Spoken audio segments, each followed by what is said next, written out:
Hello everyone and welcome back to my channel. My name is Michael Regina. I am the author and illustrator of the all-ages horror graphic novel, The Sleepover. And on this video I wanted to do a review of a tabletop role-playing game that I've recently gotten into. And that is The One Ring from Free League.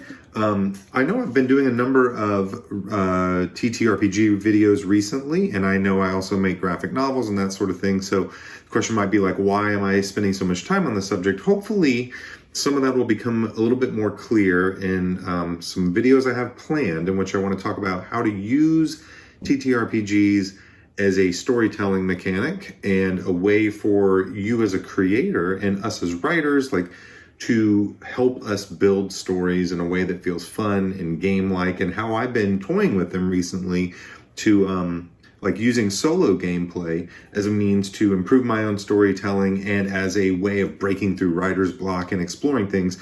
I want to do a whole video series on this subject, but I'm not quite ready to do that yet. But I did want to talk about this game because it's flipping great. So what is the One Ring TTRPG? This is a tabletop role-playing game set in the Middle-earth setting of Lord of the Rings. So if you're a fan of Tolkien and Middle-earth and all of that, this role-playing game was designed with that in mind.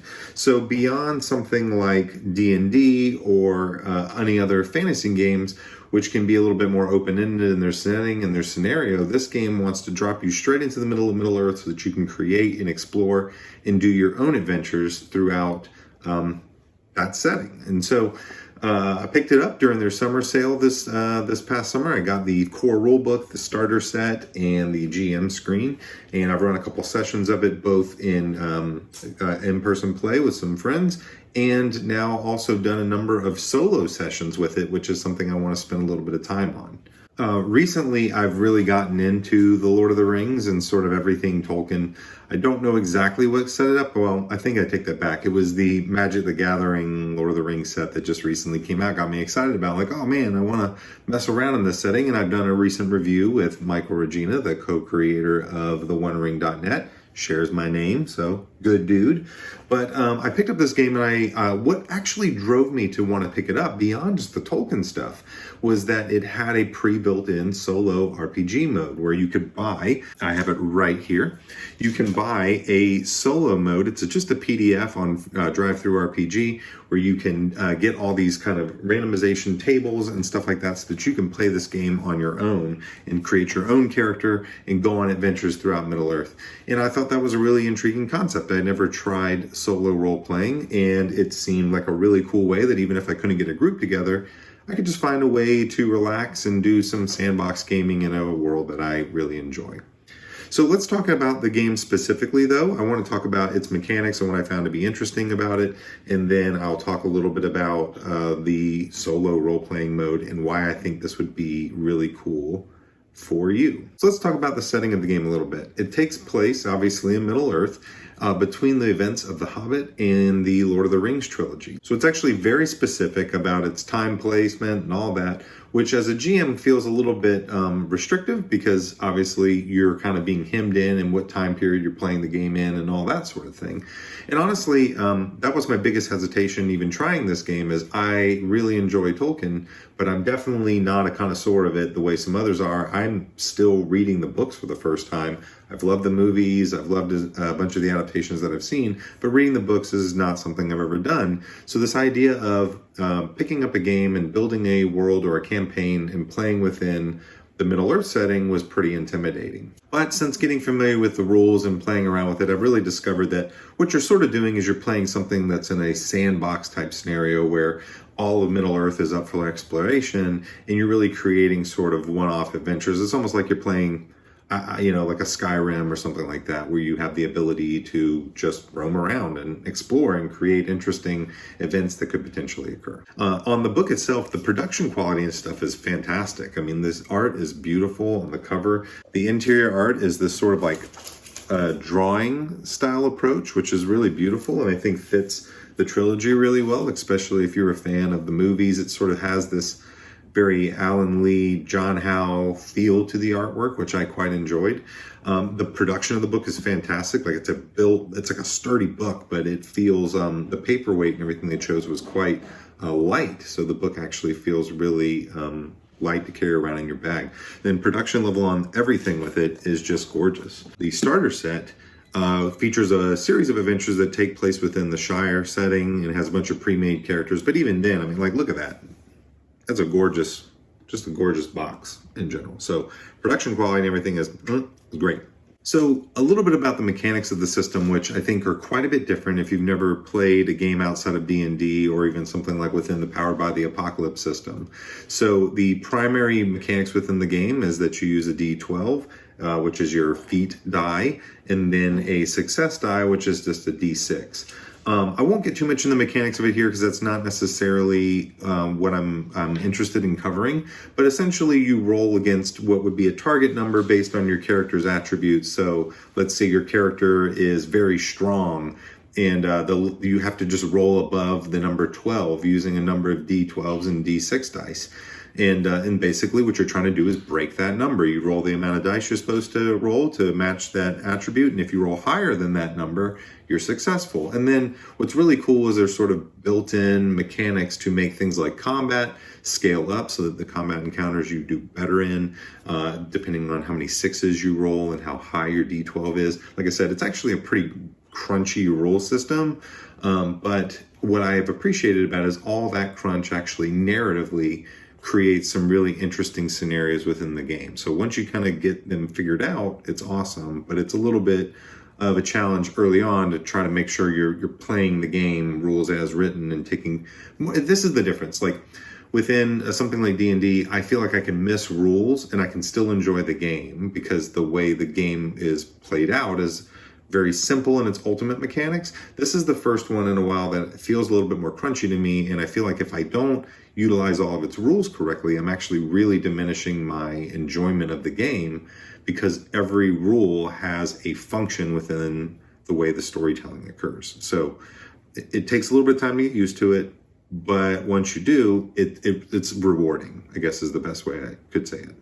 For instance, one of the things I really love about combat is that it does feel like you have a very narrative flow to the combat interactions that take place.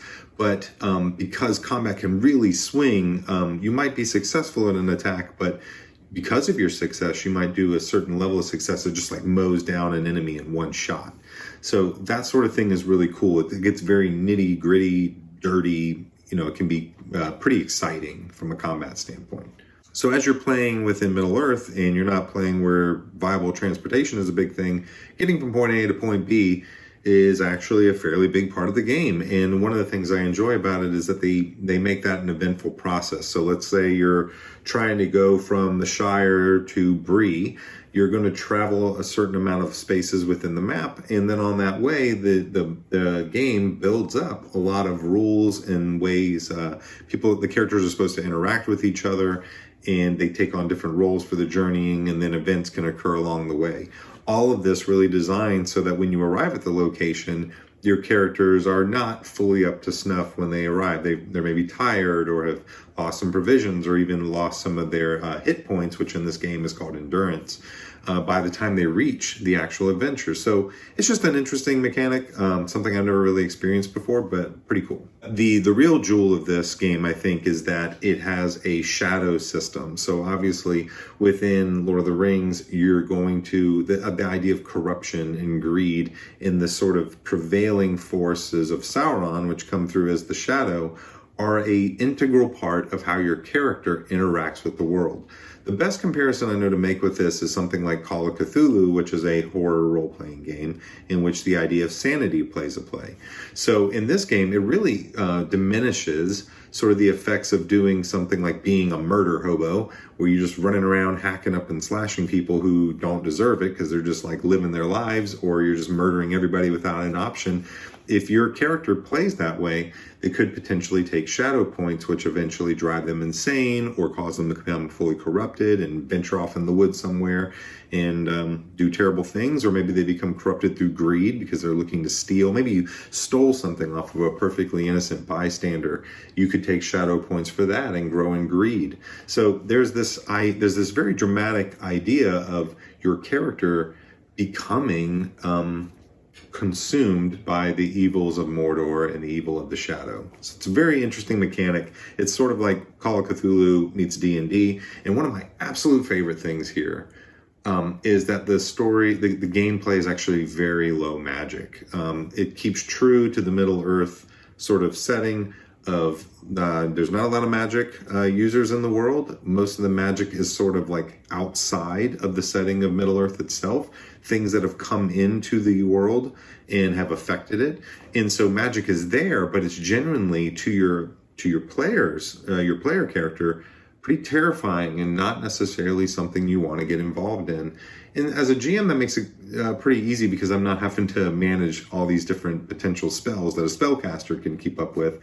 But you might find an item that is a corrupted item that has a magical effect, or a sword or armor or something like that. So just a different kind of mechanic, but really, really cool.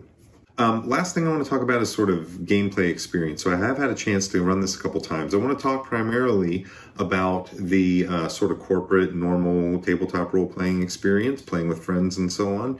And then I'll talk a little bit about my experiences with solo play, because I have been enjoying that. And that might be something I might do on this channel here in the future, is show you what this solo play looks like.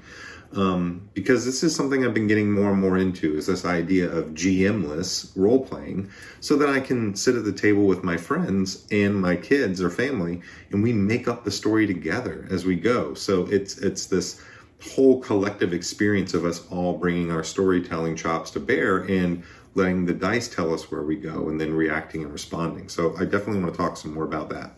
I've run a couple sessions of the game at this point, running through the opening adventure that comes within the core rulebook, which is a really cool one, involving kind of a cursed land. I won't get into the specifics of it, but very cool, and I had a lot of fun with it. I was pretty nervous when I got into running the game because I wasn't quite sure what to expect. I had a very big Tolkien fan there at the table with me who was pretty up on a lot of the mythology and the lore within Lord of the Rings. I wasn't sure if I was going to butcher a lot of things, but the fun thing is everyone's relaxed and we had a great time with the game. But I found the game, despite its more crunchier aspects, to run really well, especially if the GM has a decent handle on the game, which is one plus of trying solo role-playing, is that you get a chance to run through the rules on your own, even if you're GMing.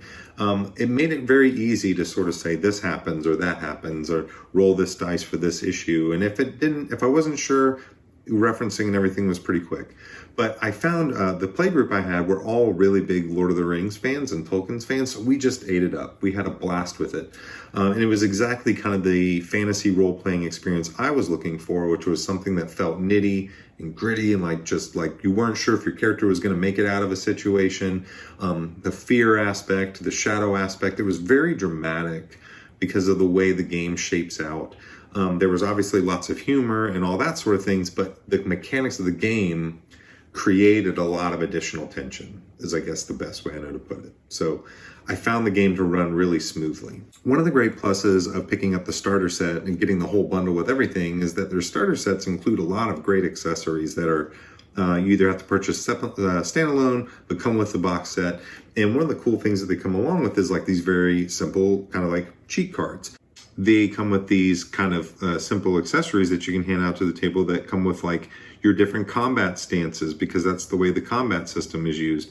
There's kind of a position that you put yourself in as a player in combat, or travel rules, which include your different role within traveling parties, and then it gives you the quick reference guide for rules and so on. So very cool kind of additions that it comes along with, and the dice that it came along with are actually cool too. They have kind of different runes and so on there too. So I found the game to run really well, and these sorts of quick accessories, it also includes equipment cards and things like that, made it easier for my players to grasp the rules and see them very quickly. So I actually found it, for a rules crunchy system, to run pretty clear once you get a decent handle on how to play the game. There's actually a lot of really great resources out on the internet. I'll link to one particular channel I found to be very helpful if you want to get a feel for the rules and a general overview.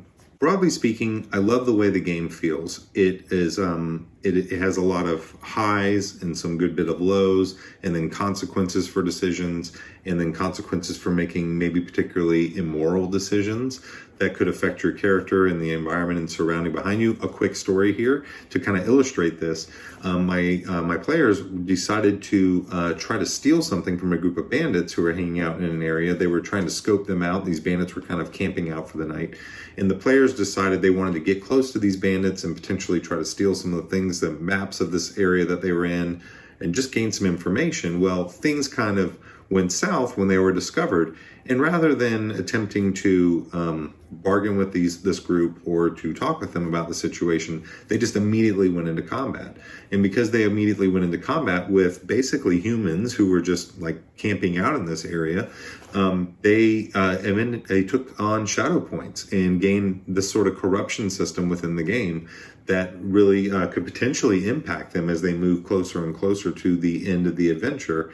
As they spend additional resources to try to find success, their corruption can actually hinder them. So it's a really cool dynamic system. I found it to actually work a lot better than I thought it would, and I definitely noticed my player characters, or the characters there at the table, were doing a better job of like really thinking through, do I want to be involved in this sort of situation? Is there another way to deal with something than combat? Or maybe I don't take that belonging from that person because it says something about who their character is, and it can potentially hurt them within the game and in personal issues. Let's talk about solo play real quick, because that's one of the big reasons why I decided to buy the game. Like I said, I've been wanting to learn how to do more solo role-playing games for the purposes of writing and writing short stories, or just coming up with my next story. It seemed like a fun way to just sit down and play my story out and see where it all goes, and add this sort of randomness that comes along the way. So I created my own dwarven character. His name is Hanar, and he is a treasure hunting dwarf. And with the solo rule system, what is really cool about it is it gives you its own set of rules that you can purchase. It's a PDF you have to buy. But the PDF gives you all the rules that you need so that you know how to work the character, so that you know how to guide yourself through the game. It gives you some slightly adjusted rules so that your character stands a chance of surviving.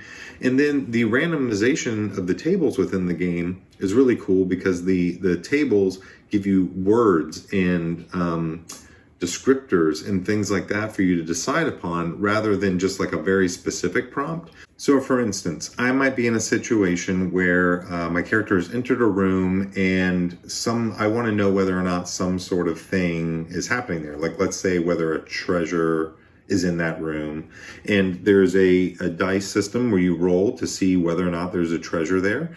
And then let's say that treasure is there, and then I'm unsure whether or not that treasure has some sort of corruption on it. I can roll against that. But then as I try to understand, well, like, what does the treasure look like? You can roll and get descriptor words that will help you out. So maybe I want to go grab that treasure, and by grabbing that treasure, I trigger a trap. I don't know quite what trap is going to be involved. When I roll the dice to try to understand what maybe they face up against, I get words that help me understand. So I might roll against a couple of these tables and come up with prevent, old, and riddle. And so basically I then get these three words that I have to kind of go, how do I juxtapose those? So this is where I'm saying, like, this storytelling exercise of flexing your brain and thinking through a storytelling problem is really useful. You're not writing a novel here. You're stretching yourself to think through problems and think through them in ways that you may not normally solve for them.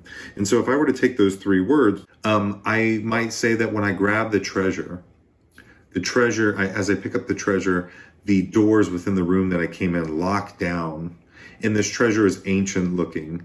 And then as I'm holding it, I hear within my mind maybe a corrupted voice of a riddle, basically telling me that some sort of riddle is given to me as a character that I then have to solve if I hope to make it out. So that sort of thing is really interesting. So now I got to go, okay, there's something old about this treasure, and by holding it, I'm now trapped inside this room, and the only way out of it is to solve a riddle. That sort of thing. And so you take yourself through these sort of rules. Again, I don't want to get super into them, but you can sit there and make these little fun adventures for your character. And just what I do is I typically just journal out, write them down, like what happens within the story. And if I ever want to do anything with that, I can quickly turn that into something. I don't like write it out word for word or write it like I'm writing a novel. I'm usually just writing out thoughts, impressions, quick notes about the things that happen. I'd done a couple sessions by myself, and I thought they were tremendous fun. And then a couple with my son that I thought were also a lot of fun. He and I would sit at the table next to each other and decide we were going to do something, and then we'd kind of roll dice and see what happens. It's a lot of fun, If you've never tried one of these games, tried solo playing a game, I recommend it. All right, so the big conclusion. What do I think of the One Ring role-playing game? Quite simply, I love it.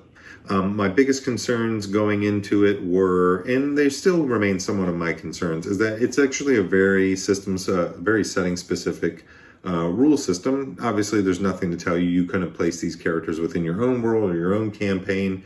Really no reason you couldn't. But because you pick it up with that impression, it's hard to sort of divorce yourself idea-wise from that. But I think the rule system really captures the spirit of the game. That's one of the reasons why I bought this version, because there's also a 5e edition of that. When I say 5e, that's 5th edition of Dungeons and Dragons edition of Lord of the Rings, the same rule set. But I wanted to pick this one up because I really wanted to get a feel for how this game felt and how they tried to capture the world, and I think they knocked it out. It does take a little bit of effort to try to get a feel for the rules. I still feel like I'm learning them and taking full advantage of them within the game itself. And then lastly, I do think it plays actually really well. All those mechanical pieces have a legitimate reason for being there and help tell the story and build drama.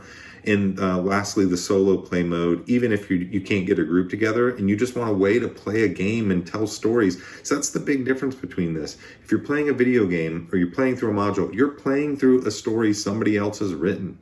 When you're getting to sit down and you're solo playing, it's not the same thing as sitting at a table, but with a bunch of your friends. But what you are is you're creating the game for yourself, and you're just using the mechanics of the game to help drive that story forward. And that's a really, really cool creative exercise. So that's what I want to talk about next time. Is I want to talk with you all about solo role playing, but I want to talk about it and how we can use it to write stories. So what I plan to do in the next video is solo role play and beat out a story together. So that's my review of the One Ring. I hope you enjoyed it. Definitely check it out. You can pick up the PDF and stuff online, or check out Free League, their website, and you can pick up all the materials there.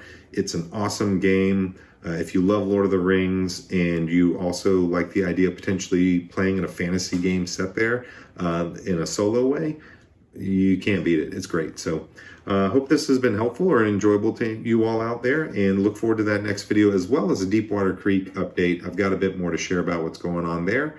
We'll talk with you all soon. Take care. Bye.